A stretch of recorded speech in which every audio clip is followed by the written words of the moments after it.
আর দীর্ঘদিন যে আমাদের যে বাচ্চাগুলো আছে, সুবন্ধবাবু নিজে হাতে এসে বিষ তুলে দেখ, আমরা খেয়ে পেলে আত্মহত্যা করি, এছাড়া আমাদের কোনো রাস্তা নেই। গরু এখন 5 লাখ টাকা দেয় না, আমরা কোথায় থেকে দেবো এতটা টাকা? আমাদের সরকারে বুঝে দিতে হবে এই টাকা। কি করে আমাদের এরকম সরকার আমরা চাই না, আমাদের সরকার আমরা চাই না, এই সরকার আমাদের বুঝে দিতে হবে। আমাদের এতটা টাকা দেয় না, আমরা কোথায় থেকে দেবো এই টাকা? কোথায় থেকে দেবো? আমাদের এরকম মুখ্যমন্ত্রী আমাদের চাই না। মুখ্যমন্ত্রী হটিয়ে দাও, এখান থেকে চলে যাক মুখ্যমন্ত্রী, আমাদের মুখ্যমন্ত্রী চাই না।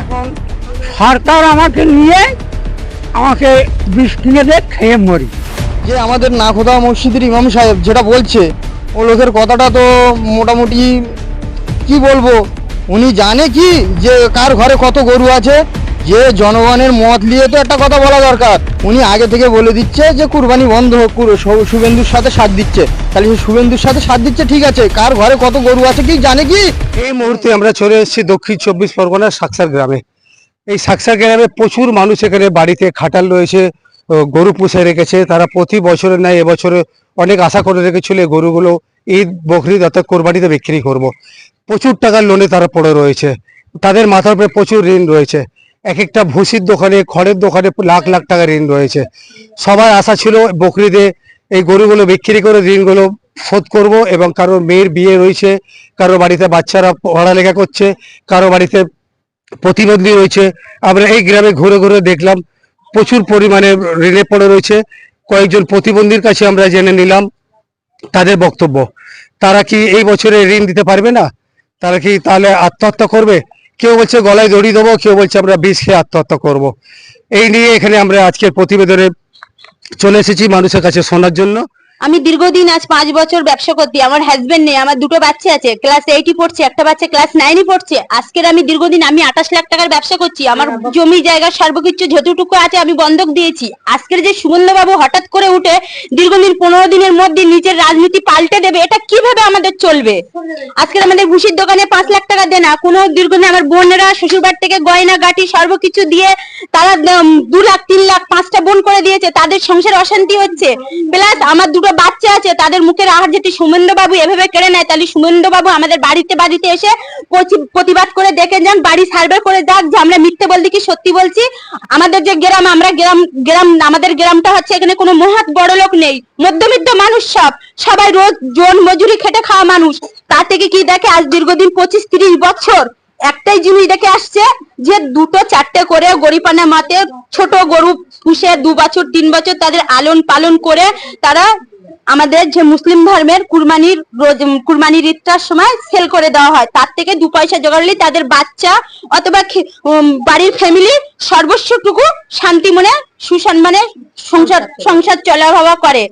আমি বলছি আমার 3 মেয়ে 2 ছেলে, আমি 10টা গরু পুষেছি, সবাই কাছ থেকে ধার হাওলাত করে সুদ ব্যাস করে টাকা নিয়ে, লোন দিয়ে, বন্ধন লোন নিয়ে। আমার এই একটা মেয়ে 18-19 বছর বয়স, তাকে বিয়ে দিতে হবে। আমার ঘর নেই, আমি ঘর বানাবো আশা নিয়ে আমি গরুগুলো পালন করেছিলাম। আমার ভুসির দোকানে 3 লাখ টাকা বাকি। আজকে আমার সারা জায়গা আমার বাকি, সব টাকা চাইছে, আমি দিতে পারছি না। আমি এই গরুগুলো বিক্রি হচ্ছে না, খদ্দের আসছে না, পার্টি আসছে না, আমি কি করব? আমার বিষ খেতে হবে। এই দেখুন না, আমি অসুস্থ মানুষ, আমার এই প্রেসক্রিপশন আছে, আমার ওষুধ খেতে হচ্ছে সব সময়। আমার কোনো ইয়ে করলে, হেডেক করলে, কোনো টেনশন করলে আমি থির হয়ে থাকতে পারি না, ঘুমাতে পারি না। আমার ঘুমের বড়ি খেয়ে ঘুমাতে হচ্ছে। আমি কি করবো? আমার সরকার আমার গরুগুলো নিয়ে আমার টাকা দিক, আমার এই গরুগুলো নিয়ে টাকা দিক, আমি গরুগুলো দিয়ে দিচ্ছি। না তো নবান্নে দিয়ে গরু আমি পৌঁছে দিয়ে আসি। মাননীয় মুখ্যমন্ত্রী আমাদেরকে এই বছরটা কুরবানিটা করাক, না হলে আমাদের মৃত্যু ছাড়ার কোনো উপায় নেই। আমরা ওই এক্ষুনি মরণ ছাড়া আমাদের কোনো রাস্তা নেই। কি করবো আমরা? বেঁচে থেকে লাভ কি হবে আমাদের? আমাদের মুখ্যমন্ত্রী আমাদের মেরে দেখ, আর নইলে আমাদের এই গরুগুলো এবারে অন্তত কুরবানিটা দিতে দেয়, এছাড়া আমাদের কোনো উপায় নেই। আমি গরিব মানুষ, 5টা গরু পুষেছি, আমি একটা করে পুষতাম, এবারে 5টা পুষেছি লোন নিয়ে, তা আমি কি করব? আমি বালিপুরের বাসিন্দা, আমার খাটালে 10টা গরু আছে, আমি 5 লাখ টাকার লোন নিয়ে গরু কিনেছি। আমি গরুগুলো খাওয়া দেওয়ার মতো এখন আমাদের খুব কষ্ট হচ্ছে, আমরা আর পুষতে পারবো না, পোষার মতো আমাদের আর ক্ষমতা নেই। মুখ্যমন্ত্রী, তোমার কাছে আমার বিশেষ অনুরোধ, তুমি আমাদের গরুগুলো নিয়ে নাও, আর আমাদের টাকাগুলোর দায়িত্ব আপনি পালন করুন। টাকা পয়সা আমাদের না দিলে আমরা কোথায় যাব? আমাদের জন খাটা ছাড়া আমাদের কোনো উপায় নেই। আমাদের ছেলেপুলে না খেয়ে মারা যাবে, আমাদের ছেলেপুলের মেয়েদের বিয়ে দিতে হবে। কি করব, কিন্তু ব্যাপারটা হচ্ছে সরকারের কাছে, আমাদের মাননীয় মুখ্যমন্ত্রীর কাছে আমাদের একটাই আবেদন, যে আমরা কোরবানি যদি না দিতে পারি বা এই সিস্টেম যদি চালু হয় হোক, আমাদের আপত্তি নেই, কিন্তু কোনো একটা জিনিস চালু করার আগে মানুষকে তো তার একটা সময় দিতে হবে। আজ বললাম কাল থেকে চালু করে দিলে আমরা কোথায় যাব? আমার দিকটা তো দেখতে হবে। এই যে এত টাকা ধার দেনা লোন সবকিছু করে মানুষ করেছে, আমরা সবাই করেছি, তাহলে আমাদের তো সুইসাইড করা ছাড়া আর অন্য কোনো রাস্তা নেই। এবং আমার ফ্যামিলিতে শুধু তো আমি একা নয়, আমার উপর আমার বাচ্চা কাচ্চা আমার ফ্যামিলি সবাই নির্ভরশীল। 5জন 7জন এক একটা ফ্যামিলির উপর নির্ভরশীল। একজন খাটে 5জন 7জন করে খায়। সেটা একজন সুইসাইড করলে হবে না, দেখা যাচ্ছে একটা ফ্যামিলি একজনের সঙ্গে তার বাচ্চা কাচ্চা সবাই মরবে, সবাই সুইসাইড করবে। এই মৃত্যুর, এই যে মানুষগুলো মরবে, এর দায় কিন্তু সরকারের। হাটসার বালিপুর বাড়ি। আমি একটা প্রতিবন্ধী মানুষ, ধার দেনা করে একটা কটা গরু পুষেছি, যাতে আমাদের এই কুরবানিটা বন্ধ হওয়ার জন্য আমাদের গরুগুলো বিক্রি হচ্ছে না। যাতে আমাদের এই গরুগুলো বিক্রি হয়, আমাদের রাজ্য সরকার মুখ্যমন্ত্রী এই সুযোগটা দিলে আমাদের একটু উপকৃত হয়। হ্যাঁ, এই অবস্থা, এই 70 বছর বয়স, এই ব্যবসা করে খাই, এটা যদি না করে খেতে পারবো আমরা, তাহলে কি করব?